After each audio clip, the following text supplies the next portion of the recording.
Ang kwentong ito ay hango sa totoong buhay. Mula ito sa isa nating kabayan na itago na lang natin sa pangalang Jomar. Taong 1985, 13 Martires, Cavite. Lumaki sa isang pamilyang naglilingkod sa simbahan nitong si Jomar. Ang ama ay lay minister sa simbahan at ang nakakatandang kapatid na itago na lang natin sa pangalang Manuel, ordinaryong pare. Ito ang kasalukuyang kura paroko ng kanilang parokya. Pinili ni Manuel na paglingkuran ang sariling parokya dahil na din sa dito na ito nagkaisip. Nahubog ang pananampalataya ng binata sa loob ng 4 na sulok ng parokya ng Kristong Hari. Hanggang sa nagkaroon nito ng pagkakataong pumasok sa seminaryo, kalaunan ay natanggap ang pangarap na maging isang pare. Nang magkaisip si Jomar, pinasok naman ito ng ama bilang sakristan. Sa haba ng panahong naglilingkod ito, marami nang natutunan ang binata. Mas madalas nitong kasama ang mga kaibigan ng kanyang ama. Karamihan sa mga ito ay may kaalaman sa lihim na karunungan. Sa murang edad, nakakarinig ng mga nakakamanghang kwento ang binata tungkol sa mga medalyon at iba pang tangang gamit ng mga nakakatandang nakakasalamuha. Alam mo, Jomar, mas maganda ang may kaalaman sa ganitong mga bagay. Proteksyon din ito laban sa mga masasamang tangka. Maniwala ka o hindi, maraming nagkalat na mga taong may kaalaman sa kaliwa, hindi ba? Wika ng isa sa mga kaibigan ng tatay ni Jomar na itago na lang natin sa pangalang Mang Narsing. Pwede ba paring Narsing? Huwag mo ngang pinupuno ng mga ganyang kwento ang isip ni Jomar. Mamaya, kulitin ka ng kulitin ng batang yan. Tugon ng ama ni Jomar na ang pangalan ay Mang Andres. Nabanggit niyo, Manong Narsing, kaliwa. Ano pong ibig sabihin nun? Tanong ni Jomar. Nako, ayan na nga bang sinasabi ko? O siya paring Narsing, iyong-iyo na ang entablado. Jomar, huwag ka masyadong magpapagabi ha. Mauna na ako at baka magalit ang nanay mo. Pareho tayong nasa galaan. Sasalubungin tayo ng lumilipad na kaldero. Wika ni Mang Andres. Opo tay, maya-maya po uuwi na rin ako.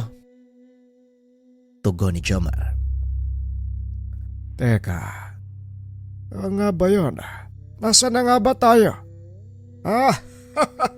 Alam ko na. Nagtatanong ka tungkol sa kaliwa. Ang mundo ay may dalawang panig. Kaliwa at kanan. Taas at ibaba. Ang kaliwa ay sumisimbolo sa kasamaan. At ang kanan naman, kabutihan. Ganon din ang taas at ibaba. Langit at lupa. Ang mga kaalamang nandito sa mundo ay nagmula sa magkabilang panig. Gaya ng mga kaalaman ng Diyos o mas kilala natin sa tawag na lihim na karunungan. Nahati din sila sa dalawang bahagi, mabuti at masama. Wika ni Mang Narsing. Alin po yung mas malakas? Alin po yung mas makapangyarihan? Wala namang mas malakas kaysa sa isa. Nasa tao kung paano niya ito gagamitin. Hindi mahalaga ang pinagmula ng kakayahan, kundi sa kung ano ang paggagamitan mo nito. May ilang kalamang mula sa kaliwa ang nagagamit para makapanggamot. Ngunit may mga tao ding may kinalaman mula sa kanan na ginagamit ang kapangyarihan para manglamang at manakit ng kapwa. Pagpapaliwanag ni Mang Narsing. Sa murang edad, natutunan ni Jomar ang mga bagay tungkol sa lihim na karunungan. Kasabay nito, ang unti-unti niyang pagtuklas ng kakayahang nakapaloob dito. Unang pinag-aralan ni Jomar ang orasyon ng San Benito. Matagal niya nang hawak ang medalyon Ngunit wala itong alam kung gaano kalakas ang taglay nitong kapangyarihan. Nakita lang ito ni Mang Narsing na suot ng binata kaya tinanong niya ito. Yan, iho. Eto, yan. Wala ka bang alam tungkol dyan sa suot mong medalyon? Tanong ni Mang Narsing. Sa pagkakaalam ko lang po, San Benito ang tawag dito. Pero hindi ko alam kung para saan at paano gagamitin. May alam po ba kayo, Manong? Tanong ni Jomar. Sayang ang pagsusot mo ng medalyon na yan kung hindi mo alam kung paano gagamitin. Sandali lang at may kukunin ako sa kwarto. Wika ni Mang Narsing. Maya-maya ay bumalik ito sa sala at may dalang libreta. 1 pulgada ang kapal nito, 6 na pulgada ang haba at 4 na pulgada ang lapad. Nakalimbag sa harapan ng libreta ang imahe ng San Benito. Ano naman po yung laman ng libretang yan? Tanong ni Jomar. Ito ang libreta ng mga dasal ng San Benito. Lahat ng nilalaman nito ay impormasyon kung paano mong papaganahin ng medalyon. Kung hindi mo lamang pagbigkas ng mga dasal, magpaturo ka ng mga salitang Latin sa Kuya Paulo mo. Paniguradong marunong siya. Tugon ni Mang Narsing. Sinunod ni Jomar ang payo ng matanda. Saktong kakatapos lang makipag-usap ng nakakatandang kapatid sa mga tao nang dumating siya sa parokya. O Jomar, may kailangan ka ba? Wika ni Padre Paulo. Oo kuya, may kailangan ako eh. Padre Paulo pala. Kailangan ko ng tulong mo eh. Turuan mo naman akong magbasa at magsalita ng Latino. Wika ni Jomar at biglang tumawa ang pare. Nagulat ito sa kailingan ng kapatid. Para saan naman? Saan mo gagamitin ang salitang Latin? Tanong ni Padre Paulo. Gusto ko po kasing maunawaan yung mga nakasulat sa libro na to. Tugon ni Jomar. Sabay pakita ng hawak na libreta ng kapatid. Eto ba? Teka, aklat ng San Benito to ah. Saan mo nakuha to? Muling tanong ni Padre Paulo. Kay Manong Narsing po. Nakita niya kasing suot ko yung San Benito eh. Tinanong niya ako kung alam ko ba daw kung paano ko gagamitin. Tapos saya nang binigay niya sa akin eh. Wika ni Jomar. Ang libretang ito ay naglalaman ng makapangyarihang dasal. Kailangan mong magdebosyon sa medalyon. Kung gusto mo itong mapagana ng maayos ha. Pero Jomar, uunaan na kita. Hindi biro ang pagdedebosyon. Kailangan mong paglaanan ng oras at buhay ang gawaing ito. May ilang bagay ding pinagbabawal ang pagdedebosyon. Sigurado ka bang handa mong harapin ang lahat ng yon? Tanong ni Padre Paulo. Ang totoo kuya, hindi ko alam kung kaya ko eh. Pero gusto ko talagang malaman kung totoo ba yung sinasabi ni Mang Narsing. Kaya pakiusap kuya, turuan mo na ako. Wika ni Jomar. Napailing na lang ang pare. Wala itong magagawa kung hindi turuan ang kapatid dahil alam niyang patuloy lang siyang kukulitin ito. O siya, sige, tuturuan na kita. Pero wag na wag mong sasabihin kay tatay ang tungkol dito ha. Siguradong makakarinig ako ng pangaral dun eh. Muling wika ni Padre Paulo. Sumang-ayon naman ang binata at upang walang makaalam ng ginagawa ni Jomar, doon ito pinatira ng nakakatandang kapatid sa simbahan. Alam ni Padre Paulo na mahirap ang pagdaraanan ng binata, kaya naman nagpa siya itong gabayan. O yan, may sarili ka ng kwarto at altar. Diyan mo gawin ang pagdarasal at pagdedebosyon mo. 49 na araw, Jomar. Kailangan mong sundin ang mga alituntuning ibibigay ko sa iyo. Kung hindi, masasayang ang lahat at walang mangyayari sa sakripisyo mo. Pangaral ni Padre Paulo sa kapatid. Matyaga namang sinunod ni Jomar ang sinabi nito. Bagaman nahihirapan, hindi sumuko ang binata at nagpatuloy itong matuto hanggang sa tuluyan niyang matapos ang debosyon. Kuya, parang wala namang nangyari ah. Ganun pa rin yung pakiramdam ko eh. Pero lalong gumaan yung pakiramdam ko dito sa suot kong medalyon. Halos hindi ko na nga siya nararamdaman eh. Wika ni Jomar. Yun ay dahil naging isa na kayo ng medalyon. Isang paraan ang kailangang gawin para malaman natin kung mapapagana mo na yan. Halika, sumama ka sa akin. Tamang-tama, may pupuntahan akong sinasapian umano ng demonyo. Tignan natin kung may natutunan ka sa 49 na araw mong debosyon. Wika ni Padre Paulo.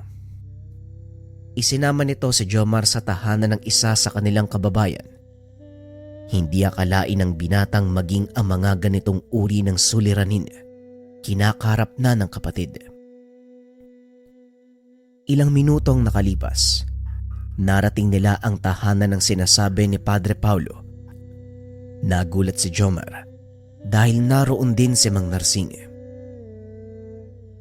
Mabuti naman at dumating ka na, Padre. Hindi na namin kayang pigilan kung anumang sumapi sa katawan ng babaeng yan eh. Masyadong malakas. Kahit ang pinatawag nilang albularyo ay tumakas. Wika ni Mang Narsing. Sumilip si Jomar sa loob ng tahanan. Nakita nito ang isang babaeng nakagapos. Teka, sandali lang ho. Bakit kailangan mong igapos, Mang Narsing? Tanong ng binata. Hindi to kagad pinansin ng matanda dahil nakatuon ang atensyon nito sa pakikipag-usap sa pare. Bakit nandito ka, Jomar? Padre, bakit naman sinama mo dito ang kapatid mo? Alam mo namang napakadelikado ng gagawin natin eh. Tanong ni Mang Narsing. Gusto kong patunayan kung nagawa ba ng tama ni Jomar ang pagdedebosyon. Siya ang haharap sa nakasanib. Sige na, Jomar. Maganda ka na. Tugon ng pare. Nagsimulang magkarga ng dasal ang binata habang hawak nito ang medalyon. Sa kalagitnaan ng pag-uusal ay sumigaw ang sinasaniban. Itigil mo ang pag-uusal. Nabibingi ako. Masyadong masakit sa tenga. Wika nito. Isa lang ang ibig sabihin nito. Napapagana ng maayos ni Jomar ang mga dasal. Ito ang natural na reaksyon ng masasamang elemento sa tuwing naririnig nila ang basag ng mga letra sa likod ng San Benito. Ituloy mo lang, Jomar. Huwag na huwag kang hihinto. Wika ng pare sabay pasok ng tahanan. Nilapitan nito ang pasyente. Nag-usal ng mga dasal sa salitang Latin. Itinuloy ni Jomar ang pag-uusal. Nilapitan naman ito ni Mang Narsing upang ituro ang ilan pang sekreto ng 7 krus ng San Benito. Ang 7 krus ng San Benito, Jomar. Gamitin mo ang mga dasal na yon upang tuluyang lumakas ang otoridad ng kapatid mo. Wika ng matanda. Ngunit inawat ito ni Padre Paulo. Sandali lang, Mang Narsing. Jomar, halika. Lumapit ka dito. Wika ng pare. Lumapit naman ang binata. Nagulat ito sa sumunod na ginawa ng kapatid. Kuya, anong ginawa mo? Bakit mo kinalagan yung pasyente, kuya? Wika ni Jomar. O bakit? Natatakot ka ba, Jomar? Gamitin mo ang lahat ng natutunan mo. Subukan mong utusan ng demonyong nasa loob ng katawan ng babaeng to. Wika ng pare. Bagaman natatakot, sinubukan ni Jomar ang sinabi ng kapatid. Hinawakan ni Padre Paulo ang kamay nito. Itinapat sa noo ng pasyente. Ngayon, anong susunod mong gagawin? Tanong ng pare. Lumipat ka ng pwesto kuya. Hawakan mong mabuti ang kamay ng pasyente. Kung ayaw mong pareho niya tayong makalmot. Wika ng binata. Matapos ay nagsimula na itong banggitin ang basag sa mga letra sa harap at likod ng medalyon. Sa bandang huli, binanggit nito ang isa sa pinakamakapangyarihang susi. Vade, Retro Satana, Yeshua Hamazaya. Biglang nanigas ang katawan ng pasyente. Tuluyan nitong bumagsak sa higaan. Tumahimik ang paligid. Nang tignan ni Mang Narsing si Jomar, naliligo na ito sa sariling pawis. Mahusay. Mahusay, Jomar. Hindi na masama para sa isang baguhan. Binabati kita. Isa ka ng deboto ng San Benito. Wika ni Mang Narsing. Hindi para sa akin ang karangalang ito, Manong. Para ito sa parokya ng Kristong Hari at sa Diyos Ama. Tugon ng binata. Hinawakan ng mga kaanak ng pasyente ang kamay ni Jomar. May mala ang mga kamay mo, Jomar. Totoo ngang kapatid ka ni Padre Paulo. Maraming salamat sa tulong mo. Wika ng ina ng pasyente. Sa Diyos po ang karangalan. Tagapaglingkod lang po ako ng amang makapangyarihan sa lahat. Tugon ni Jomar. Matapos ang pakikipag-usap ng mga magulang ng pasyente, nagpaalam na ang tatlo. Habang nasa daan, tinanong ni Jomar kung ano ang nangyari at sinapian ng demonyo ang pasyente. Mahina ang dunga ng batang yon. At dahil na din sa mga problemang kinakaharap, naging daan ang mga ito para tuluyang masakop ng masamang elemento ang kanyang katawan at kaluluwa. Wika ni Mang Narsing. Kung minsan, Jomar, ang mga kinakaharap nating pagsubok ay siyang nagpapahina sa ating pagkatao. Nawawalan tayo ng dahilan para lumaban at magpatuloy. Ito naman ang inaantay ng mga demonyo kung kailan ka mahina saka sila papasok at makikialam. Wika ni Padre Paulo. Teka, di ba napapagitnaan nating mga tao ang mga anghel at demonyo? Walang sino man sa dalawang panig ang maaaring gumalaw sa atin. Paanong nakakasanib yung mga demonyo sa katawan ng tao? Tanong ni Jomar. Magandang katanungan, Jomar, at tama ka. Merong hindi nakikitang poder sa pagitan nating mga tao at ng mga tinatawag na celestial. Ang mga celestial, mga nilalang na nagmula sa kalangitan. Wala silang sariling katawan ngunit may sariling katauhan. Wala silang kapangyarihang pumasok sa katawan ng tao, ngunit may kakayahan silang kontrolin ang isipan natin. At sa oras na mangyari yun, nagagawa ka nilang pasunurin sa kung ano ang naisin nila. Dito na nagaganap ang sinasabi nilang pagsapi. Tugon ni Padre Paulo. Kung ganun, hindi pala talaga pumapasok sa katawan ng tao ang mga demonyo? Tanong ni Jomar. Tama ka. Ang katawan nating mga tao ay banal na templong tahanan ng ating kaluluwa. Dibino ang kaluluwa ng isang tao, Jomar, at ito lang ang may kakayahang kumonekta sa amang may likha.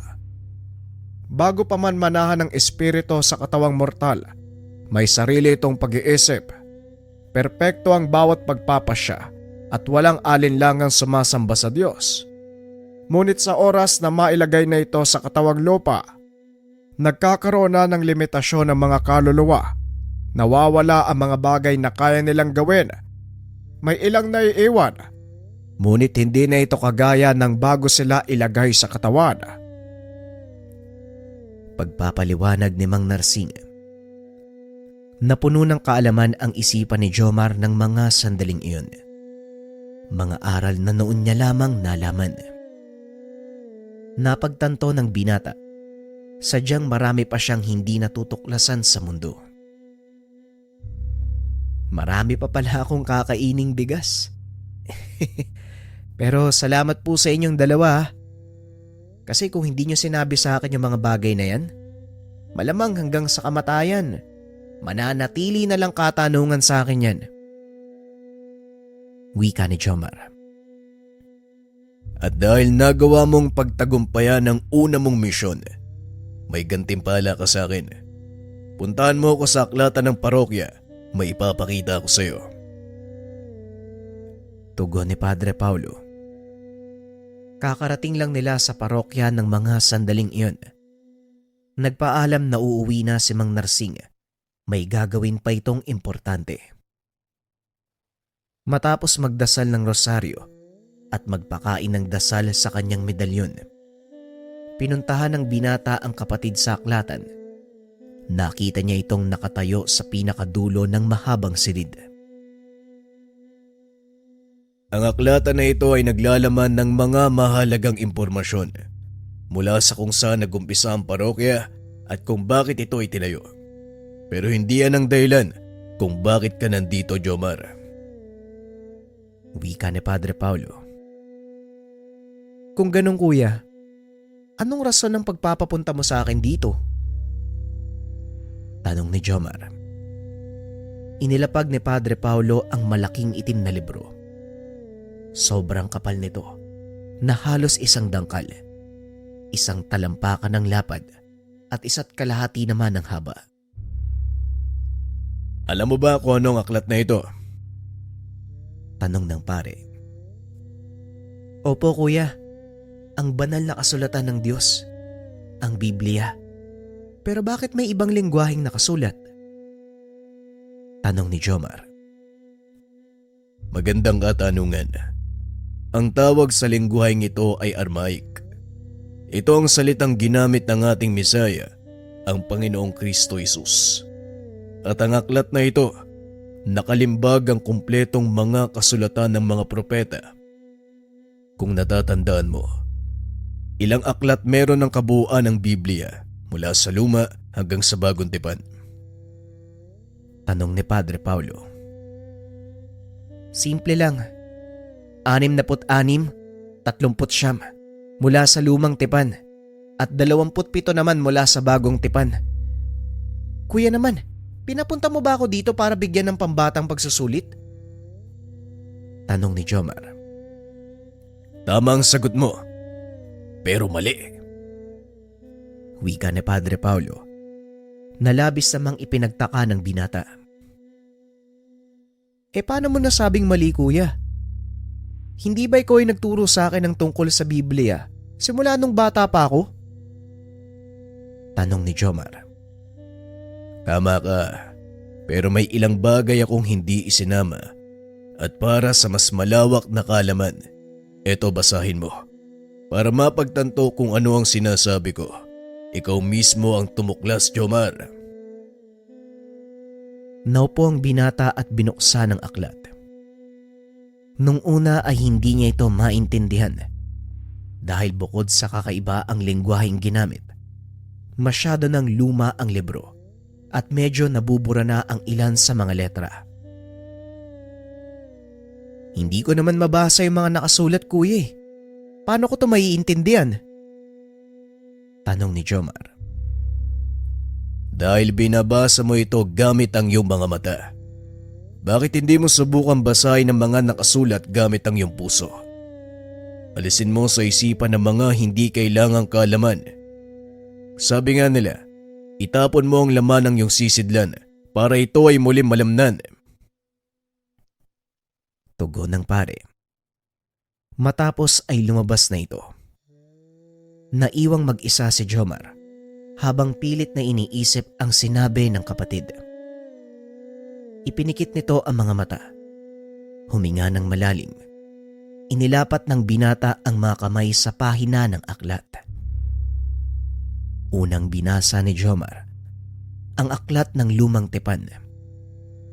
Alam na ng binata ang ilan sa mga pangyayaring sa bahaging iyon ng aklat.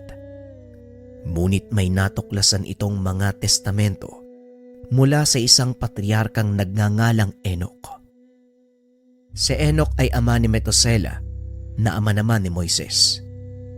Nakapaloob sa testamentong iyon ang rason kung bakit kinakailangang gunawin ang mundo gamit ang dakilang anaw o ang pagbaka. Ipinaliwanag din sa aklat na iyon kung bakit ang ilan sa mga anghel ay nahulog sa lupa, maging ang pinagmulan ng mga demonyo, ng mga higante, na kung tawagin naman ay Neplihim. Maliban dito, may mga sekretong kasulatan din mula sa nasabing aklat ang natuklasan ng binata. Ilan sa mga ito ay mga inkantasyon, orasyon at mga dasal. Dali-daling isinara ni Jomar ang aklat dahil nakaramdam ito ng kakaibang kilabot.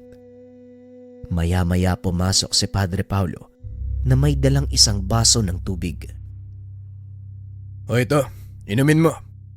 Alam kong kakailanganin mo yan. Ano, may natuklasan ka na ba? Tanong ni Padre Paulo. Marami kuya sa palagay ko. Hindi ko na itutuloy pa. Kasi yung mga kalamang ito, hindi na pwedeng ipakalat pa sa nakararami. Tugon ni Jomar. Yan mismong dahilan kung bakit tinanggal sa bagong bersyon ng Biblia ang aklat ni Enoch. Naglalaman ito ng mga makapangyarihang salita, kagaya na lang ng parisukat ng Sator, tatsulok ng Trespico Roma at marami pang iba. Wika ni Padre Paulo. Nang mga sandaling iyon, mas naunawaan ng binata ang lahat ng tungkol sa lihim na karanungan. Dahil dito mas lalong ipinag-ibayo ni Jomar ang pag-aaral para mapangalagaan ang taglay na sikreto. Ngayong alam mo na ang katotohanan, patuloy ka na lang lalakas.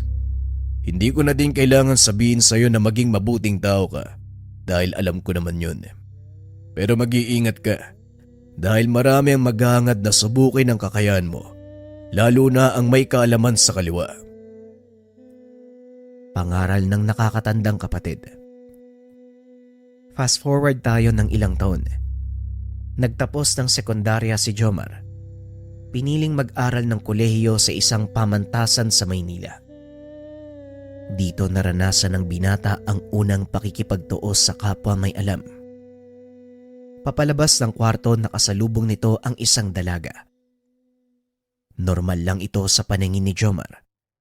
Ngunit nang makalabas ng tuluyan ang binata, nakaramdam ito ng matinding sakit ng ulo.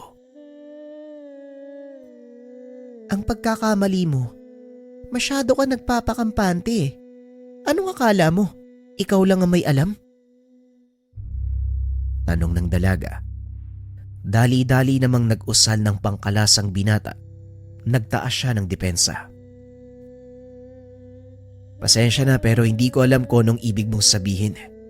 Hindi nga kita kilala eh. Wika ni Jomar.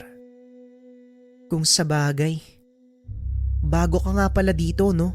Kaya wala kang alam. Pero wag mong isiping maghahari ka sa paaralang ito. Dahil lang sa may alam ka sa lihim na karunungan ha.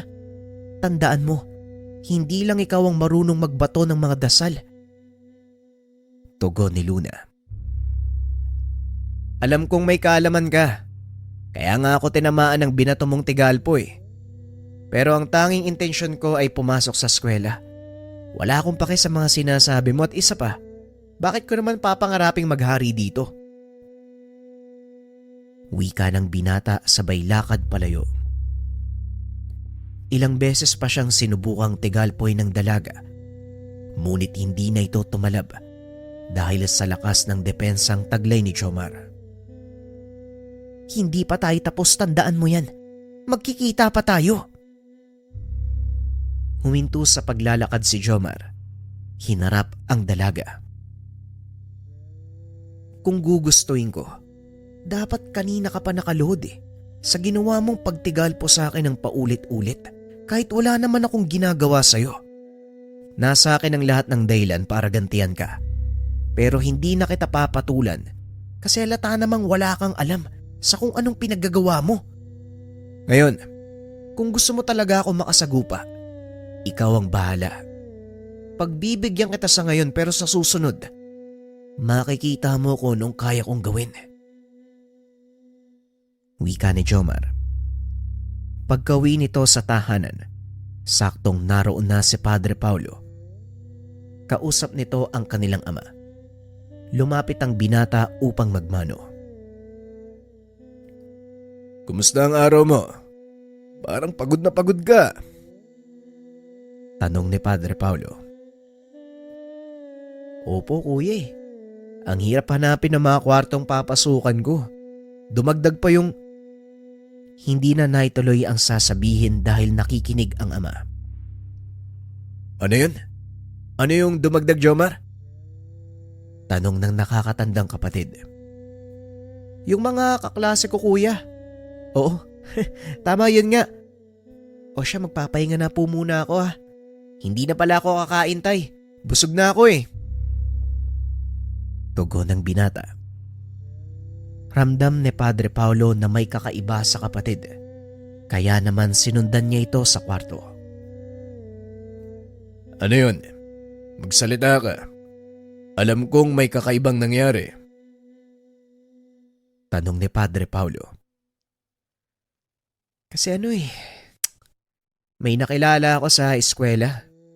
Babaeng may kaalaman din sa lihim na karunungan. Pero hula ako sa kaliwa eh. Tinigal po ako. Pero swerte lang dahil mahinang dasal yung ginamit niya. Kaya nagawa kong kalasin at nakapagtaas pa ako ng depensa. Wika ni Jomar. Maraming may kaalaman sa pamantasan na yun. Tandaan mo, iba't ibang probinsya dito sa Luzon ang pinagmulan ng mga yan.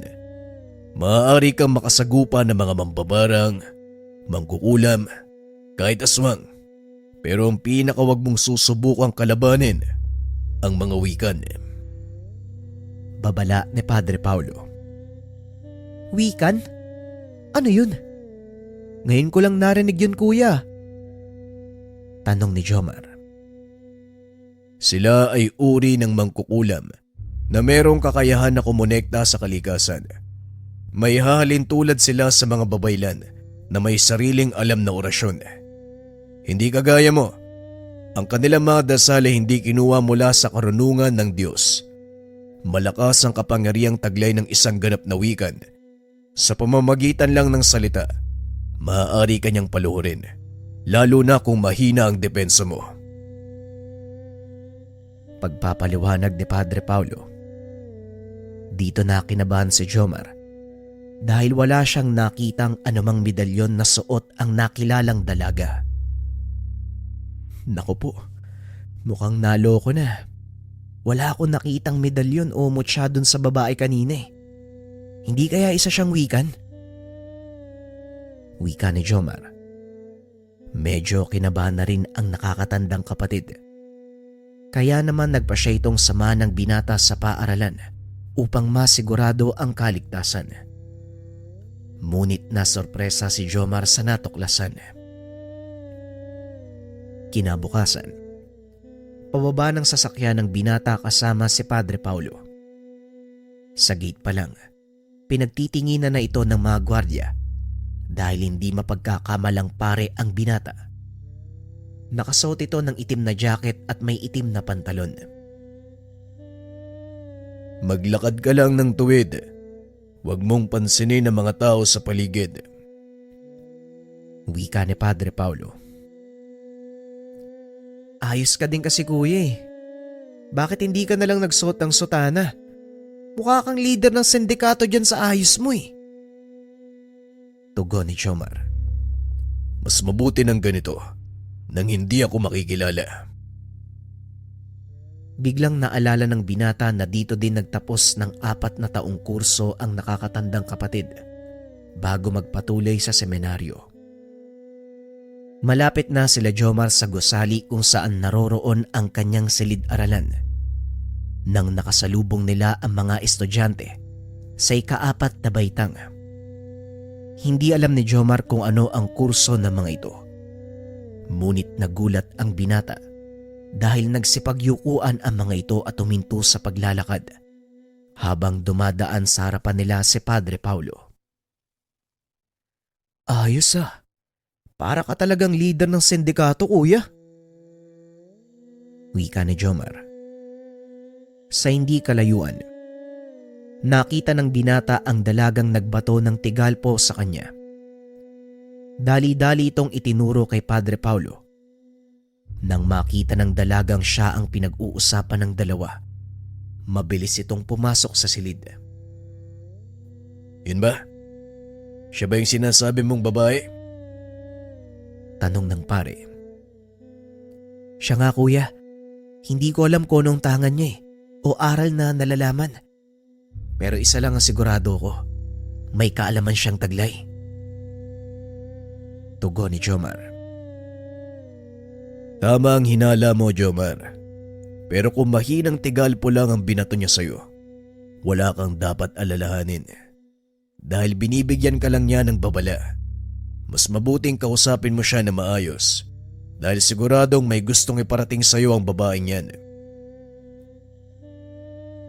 Matapos makita ang sinasabi ng kapatid, kaagad nang nagpaalam si Padre Paulo.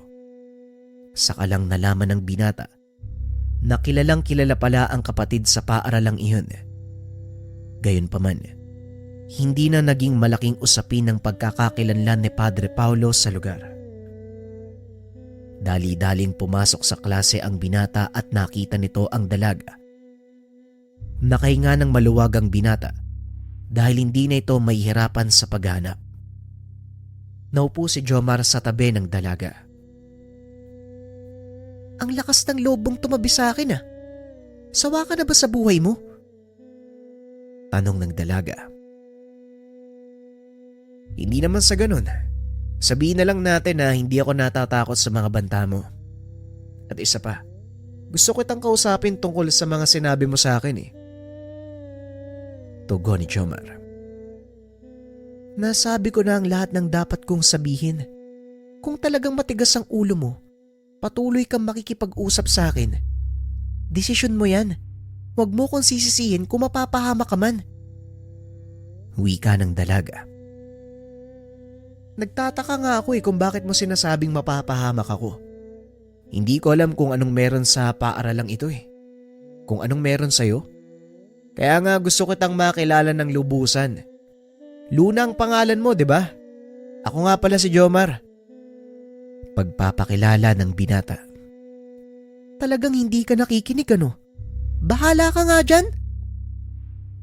Tugon ng dalaga.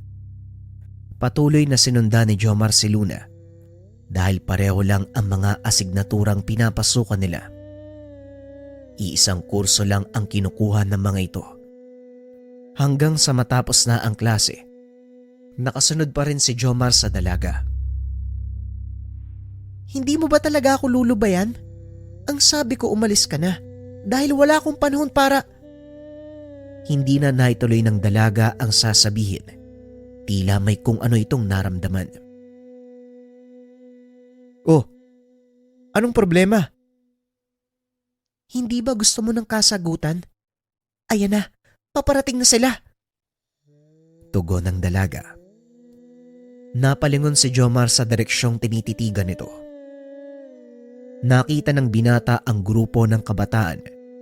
Pangkaraniwang uniforme lang ang suot ng mga ito. Ngunit ramdam ni Jomar ang kakaibang presensyang bumabalot sa kanila. Luna, mukhang nakakita ka ng bagong kaibigan ah. Sabihin mo nga sa amin, eto na ba ang pinagpalit mo sa ating grupo? Wika ng lalaki. Wala naman akong pakinabang sa inyo, di ba? Mahina ako. Kaya kung pwede, lubayan nyo na ako at isa pa. Wala namang ginagawang masama yung taong to ah. Kung pwede, hayaan nyo na lang siya. Tugon ni Luna.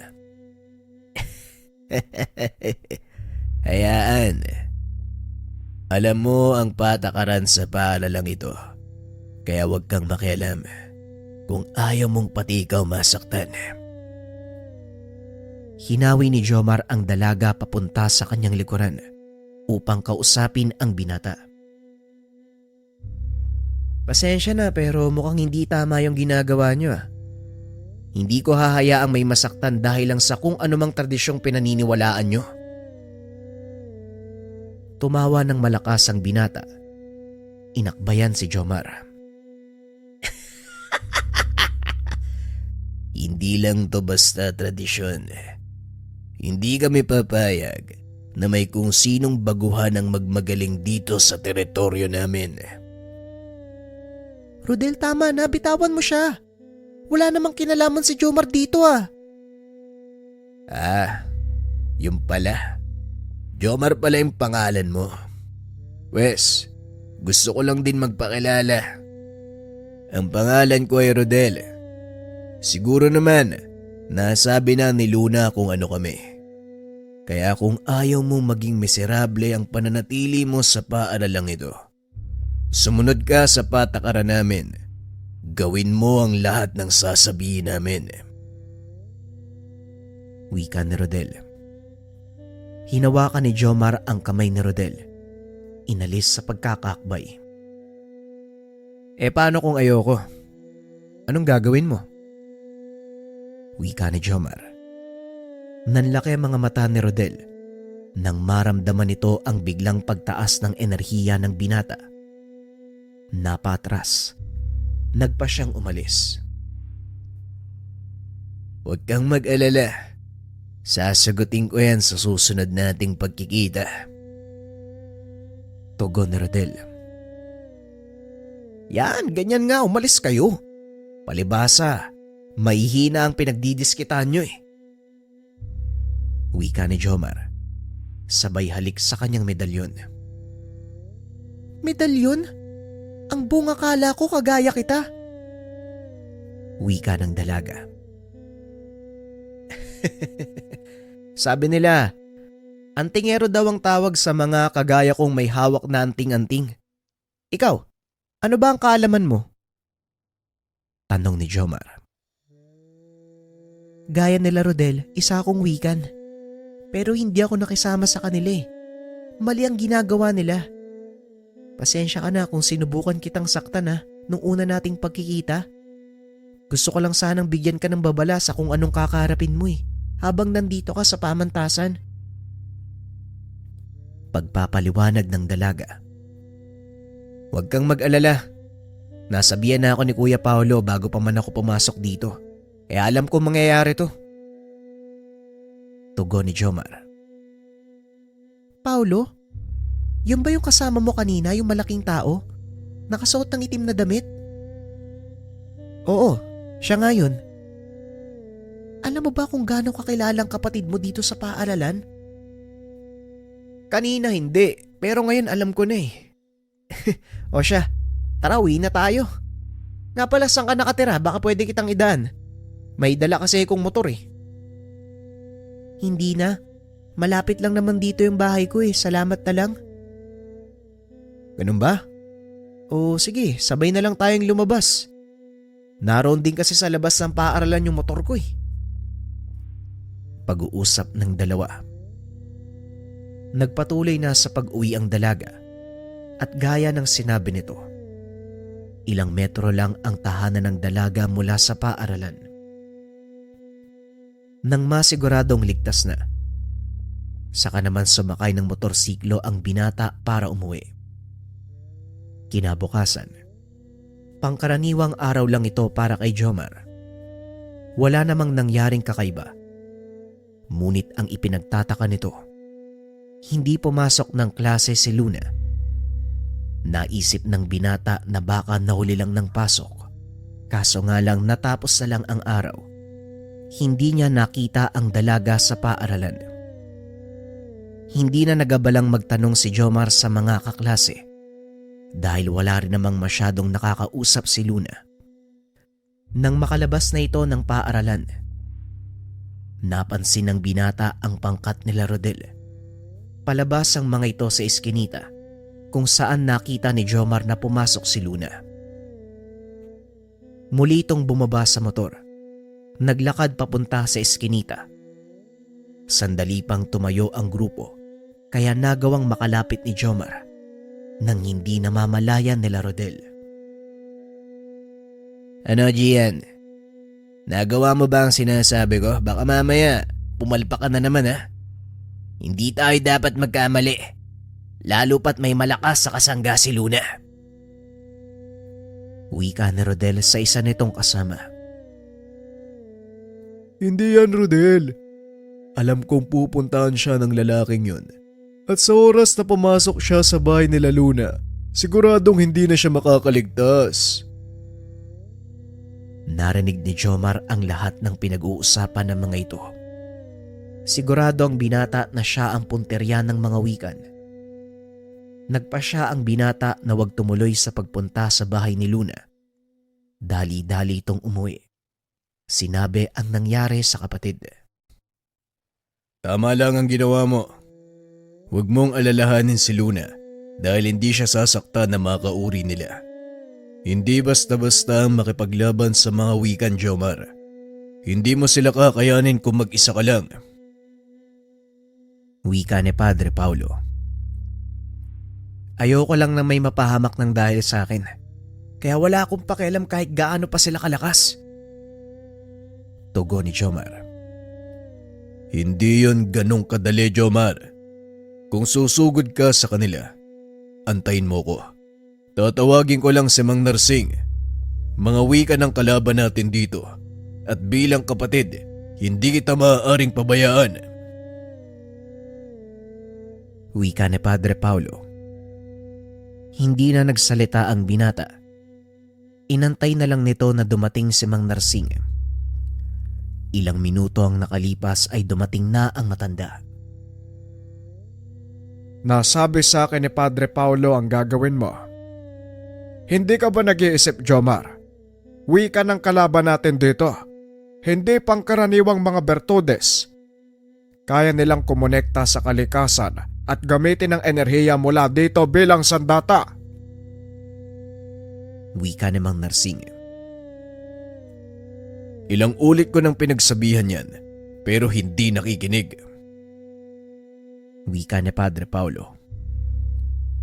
Nadamay lang kasi yung kaklase kong babae. Ang totoo, binalaan pa niya ako sa maaaring mangyari. Kaya siya ang napahamak at ngayon hawak siya na mga wikan at ginawang pain. Tugon ni Jomar. Ang ipinagtataka ko, bakit kailangan pa nilang idamay ang dalaga? Araw-araw naman kayo nagkikita sa paaralan. Pwede ka naman nilang direktang atakihin. Tanong ni Padre Paulo. Napatras ko sila nung una naming pagkikita eh. Alam kong hindi nila ako kakayanin, kaya ginamit nilang pain si Luna. Tugon ni Jomar. May ibang binabalak ang mga taong yan. Tama lang ang ginawa mong hindi nagpapadalos-dalos ng desisyon. Ngayon ang kailangan nating gawin, dalhin sila sa isang banal na lugar. Hindi gumagana ang kapangyarihan ng mga wikan sa mga lugar na gaya ng simbahan. Wika ni Mang Narsing. Pero paano natin gagawin yun? Ako ang gusto nilang mahulog sa patibong. Imposibleng pumunta sila sa simbahan lalo pat hindi gumagana yung kakayahan nila. Tanong ni Jomar. Madali lang yan. Gusto nilang patunayan na malakas sila, hindi ba? Pwes, hamunin mo sila sa isang tagisan ng kakayahan. Tugon ni Mang Narsing. Hindi ako sigurado kung kakagat sila sa plano mo, Manong eh. Pero sige, susubukan ko. Wika ni Jomar. Wala ka nang magagawa. Kailangan mo yang gawin. Dahil kung ikaw ang pupunta sa kanilang balwarte, siguradong wala kang panalo. Tugon ni Mang Narsing. Nang gabing iyon ay nagpunta ang binata sa paaralan. At gaya ng inaasahan, naroon nga sila Rodel at ang ilan sa mga kaibigan nito. Mauta ka din pala, no? Akala ko kakagatin mo ang paing ko eh. Bueno, dahil nandito ka na lang din, wala na ako magagawa. Ano? Gusto mo bang makita ng buhay si Luna? Tanong ni Rodel. Ibang klase pala yung kaduwagan mo, no? Ginamit mo pa pati si Luna. Kung iisipin, magkauri lang kayo eh. Tugon ni Jomar. Ay, wala akong kauring mahina At isa pa, kailanman hindi naging parte ng aking kawan si Luna. Isa siyang mapagmataas na wikan na kung tutusin, wala namang magagawa ng nag-iisa. Wika na Rodel. Sa totoo lang mas hanga ako kay Luna dahil nakayanan niyang humarap sa mundo kahit nag-iisa. Ikaw, nagtatago ka lang sa likod ng iyong mga kaibigan. Bakit? Hindi mo ba kayang lumaban ng sarili mo lang? Tanong ni Jomar. Dahilan para lalong magalit si Rodel. Napakayabang mo ah. Bakit? Anong pinagmamalaki mo? Yang medalyon mo? Pwe, wala yan sa kakayahan naming mga wigan. Tugon ni Rodel. Patunayan mo. Pumunta ka sa kapilya ng Kristong Hari. Aantayin kita doon bukas. Huwag kang mag-alala. Alam kong hindi gumagana ang kapangyarihan mo sa mga banal na lugar. Dumiretso kayo na mga kasama mo sa likod ng kapilya. Doon may bakanteng lote. Malayo na yon sa mismong simbahan at halos nasa gitna na ng gubat. Kaya malaya kang gawin ang gusto mo. Wika ni Jomar. Nagbabaka sakali itong kakagati ng kalaban ang kanyang hamon. O sige, kung yan ang gusto mo, pagbibigyan kita. Uy Rodel, nakalimutan mo ba? Banal na lugar ang kinakatayuan ng simbahan. Mapapahama ka lang. Pwede ba, Gian, huwag mo akong pakialaman? Masyado nang mayabang ang isang to Gusto ko siyang ilagay sa dapat na kalagyan. Pag-uusap ng dalawa. Napangiti naman si Jomar sa naging tugon nito. Hindi akalain ng binatang kakagatin nga ni Rodel ang kanyang pain. Aantayin kita sa lugar na sinabi ko bukas ng hapon. Pagkatapos ng klase, isama mo lahat ng gusto mong isama. Kung tutusin, pwede na natin ngayon gawin yung laban Pero alam kong gusto mong magmalaki sa mga kauri mo, kaya bibigyan kita ng pagkakataon na isama sila. Wika ng binata sabay alis sa lugar. Pagdating sa kapilya, sinabi nito ang naging resulta ng pag-uusap nila ng kalaban. Magaling Rodel. Ngayon ang kailangan na lang nating gawin. Ihanda ka sa magiging laban nyo. May ilang bagay akong ituturo sa iyo. Ito ay ang pagkonsagra ng isang lugar. Gaya ng sinabi ng pare, itinuro nito ang simpleng paraan ng pagbabasbas.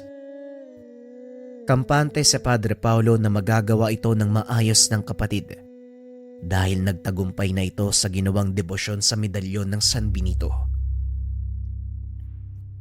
Tignan mo ang imahe ng Kristong Hari, Jomar. Inilalarawan nito ang kadakilaan at walang hanggang supremasiya ng ating Panginoon. Gamitin mo ang kanyang poder upang magawa mong makonsagra ang pagdadausan nyo ng laban. Wika ni Padre Paulo. Noon lang nalaman ng binata na may poder at depensa din palang kasama ang dasal ng Kristong Hari.